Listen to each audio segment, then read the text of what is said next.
તારીખ 26/5/2024 સાંજના 5 કલાકે મળતી માહિતી મુજબ હવામાન વિભાગની આગાહીની અસર અમરેલી જિલ્લામાં જોવા મળી.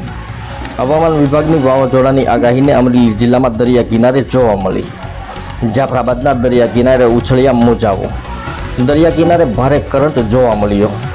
કાળઝાળ ઉનાળાની ગરમીમાં દરિયામાં જોવા મળ્યો કરંટ.